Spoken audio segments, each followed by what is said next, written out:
আসসালামু আলাইকুম। প্রিয় দর্শক, অন্যমঞ্চের আলাপচারিতায় আপনাদের সকলকে আমন্ত্রণ জানাচ্ছি। সুপ্রিয় দর্শক শ্রোতা, আসসালামু আলাইকুম। যে যেখানে আছেন ভালো থাকুন, এটাই প্রত্যাশা করি। যদিও বাংলাদেশে ভালো থাকা এখন কল্পনাতীত বিষয়। অনেকেই বলছেন যে সাধারণ মৃত্যুর গ্যারান্টিও যে দেশে নাই, সে দেশে ভালো থাকার প্রত্যাশা করাটা কতটা যৌক্তিক, এভাবে আমাকে বলেছেন। তারপর আমার প্রত্যাশা আপনারা ভালো থাকুন। দেশে বীর মুক্তিযোদ্ধা এবং মুক্তিযুদ্ধের সঙ্গে সম্পৃক্ত যারা, তাদের অপমান করা, তাদের অস্তিত্ব বিনষ্ট করা, তাদেরকে যে কোনোভাবে নির্যাতন করা, এটা এখন আত্মপ্রমাদ গোনার একটা ঘটনায় সৃষ্টি হয়েছে ডক্টর ইউনূসের নেতৃত্বাধীন সরকার এবং তার সমর্থকদের কাছে। যেভাবে একজন বীর মুক্তিযোদ্ধা, 5 বারের নির্বাচিত সংসদ সদস্য, 2 বারের মন্ত্রী, অত্যন্ত নির্ঝঞ্ঝাট সজ্জন মানুষ নুরুল মজিদ মাহমুদ হুমায়ুনকে মৃত্যুর পূর্বে নির্যাতন, মৃত্যুর পরে যাতে ভালোভাবে তার জানাজাটা পর্যন্ত হতে না পারে, সেজন্য যে নগ্ন কাজ সরকার করেছে সেটা আপনারা দেখেছেন।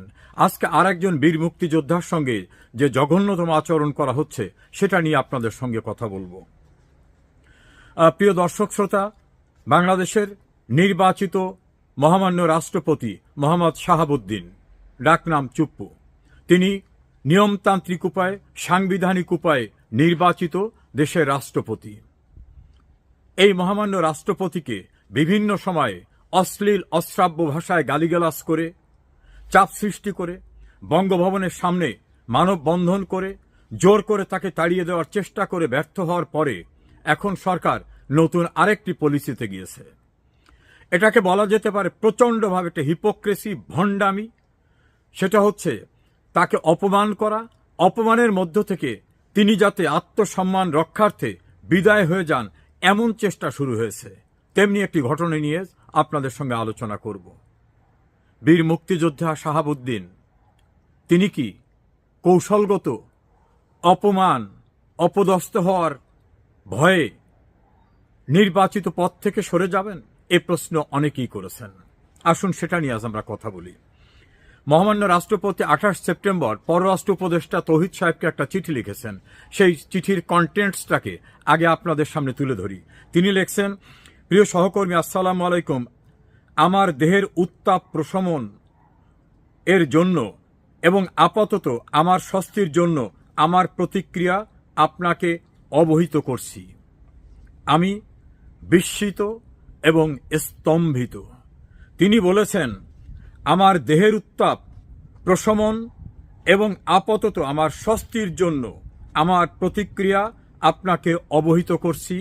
আমি বিস্মিত এবং স্তম্ভিত। তিনি উল্লেখ করেছেন, রাষ্ট্রপতির আসনে আসীন এবং দায়িত্ব পালনরত দেশের রাষ্ট্রপতি যেন অপদস্থ না হয়, সেজন্য কি কৌশলী পদক্ষেপ নেওয়া যেত না, তিনি প্রশ্ন করেছেন। জি, বিশ্বব্যাপী বাংলাদেশের কূটনৈতিক অফিস থেকে আমার ছবি অপসারণের ঘটনার কথা আমি উল্লেখ করছি। আমি রাষ্ট্রপতি হিসাবে সাংবিধানিক দায়িত্ব নিষ্ঠার সঙ্গে পালন করে আসছি। সরকারকে সর্বাত্মক সহযোগিতা করছি। স্বাধীনতার পর হতে অদ্যাবধি যা হয়নি আমি তাও করছি। প্রায় অর্ধশতাধিক অর্ডিন্যান্স জারি করে সরকারকে আইনগত পূর্ণ সহযোগিতা করছি। সরকার আইনগতভাবে সবল অবস্থানে আছে। 5 আগস্ট হতে 8 আগস্ট 2024 তারিখ পর্যন্ত দেশের সংকটকালে আমার কার্যক্রম ও প্রণিধানযোগ্য। পরবর্তী সময়ে সরকারের উত্থাপিত সকল কার্যক্রমে আমার অবস্থান স্বতঃস্ফূর্ত এবং ইতিবাচক। তবে কেন, তিনি প্রশ্ন রেখেছেন, ছবি অপসারণের ক্ষেত্রে এরূপ দৃষ্টিকটু উদ্যোগ নেওয়া হলো? আমার পোর্ট্রেট না, বলছেন যে জিরো পোর্ট্রেট নীতি সরকার অনুসরণ করছে, তা আমার সমর্থন আছে। আমি তো আবদার করি নাই যে আমার ছবিকে দায় মুক্তি দিতে হবে।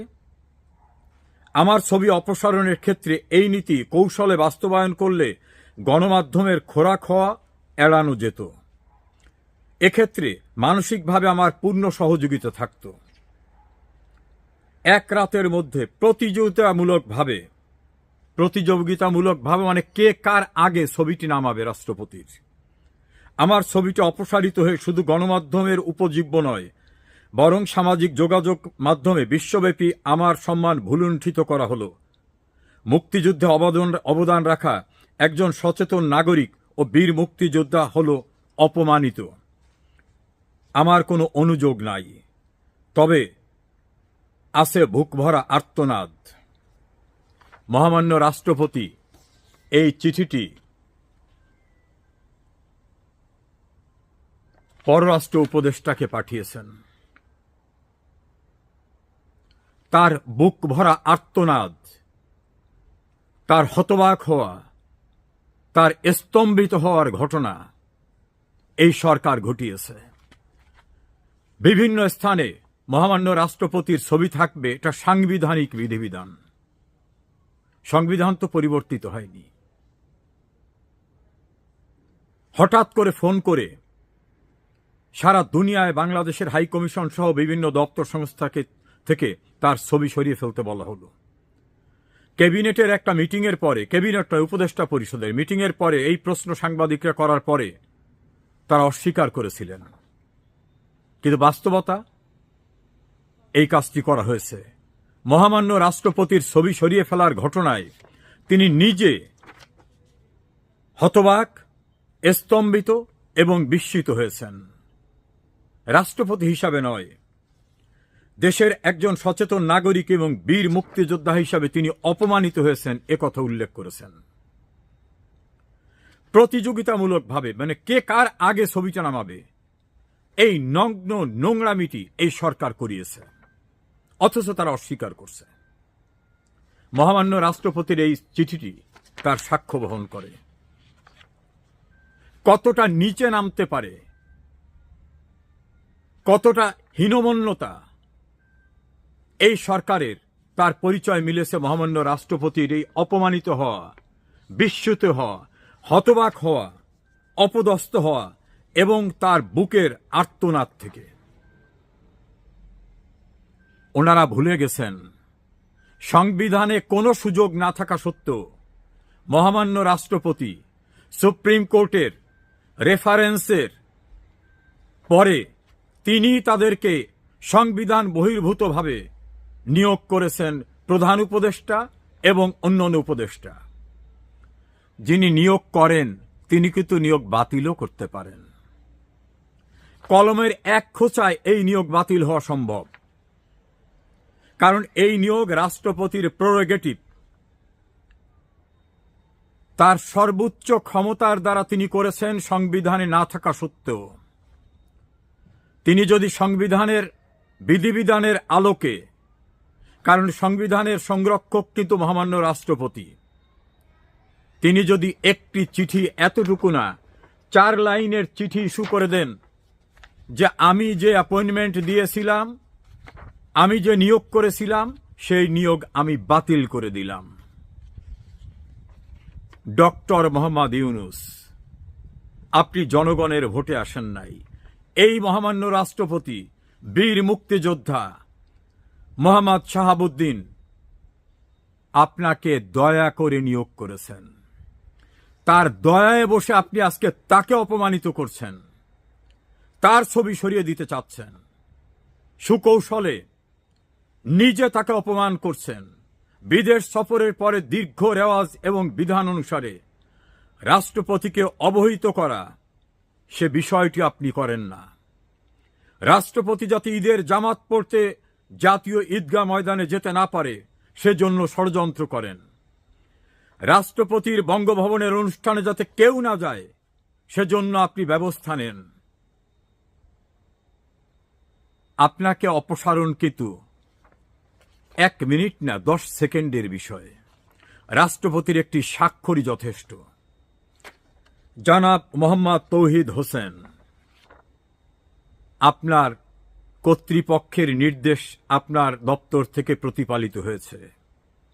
আপনি কি জানেন কোনো অন্যায় নির্দেশ প্রতিপালন করতে আপনি বাধ্য নন? আপনি কি জানেন আপনার নিয়োগটি মহামান্য রাষ্ট্রপতির দয়ায়, আপনার কোনো আইনগত ভিত্তি নাই, এটা কি জানেন? আপনার নিয়োগকর্তা মহামান্য রাষ্ট্রপতি এবং আপনাদের এই কথিত সরকারের প্রধান উপদেষ্টা, তিনিও মহামান্য রাষ্ট্রপতির দয়ায় নিয়োগ পেয়েছেন। আপনি কি জানেন সংবিধান সর্বোচ্চ আইন?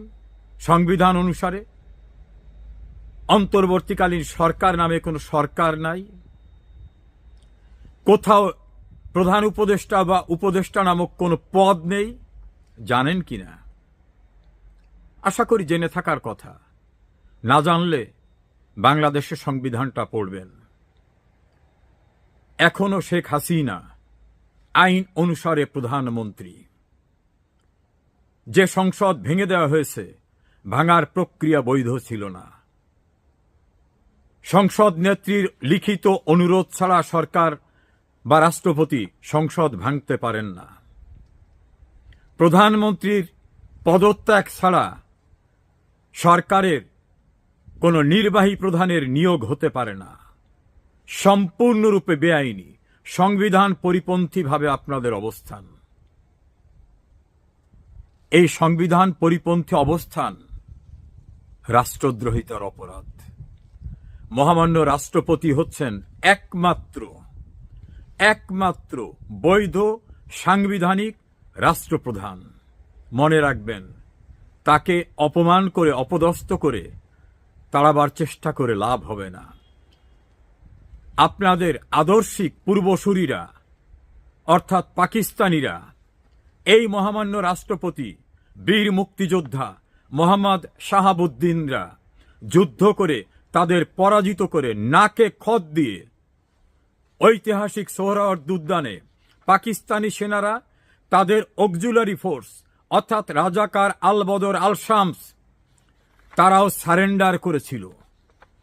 তাদের পরাজিত করাদের একজন কিন্তু মোহাম্মদ শাহাবুদ্দিন, এবং তিনি ক্যান্টনমেন্টের ভিতর থেকে আসা বা আপনাদের মতো ভোট ছাড়া ক্ষমতায় আসা ব্যক্তি নন। সাংবিধানিক উপায়ে নির্বাচিত তিনি রাষ্ট্রপতি। এই অপমানের বদলা আপনাদের অবশ্যই পেতে হবে। আর আমরা প্রত্যাশা করব রণাঙ্গনের বীর মুক্তিযোদ্ধা মোহাম্মদ শাহাবুদ্দিন চুপ্পু, এ জাতি আপনাকে সর্বোচ্চ মর্যাদা দিয়েছে, কারণ জাতির শ্রেষ্ঠ সন্তান বীর মুক্তিযোদ্ধারা। আর জাতি রাষ্ট্রের সর্বোচ্চ পদ রাষ্ট্রপতি পদে আপনাকে গণতান্ত্রিক প্রক্রিয়ায় আমরা নির্বাচিত করেছি।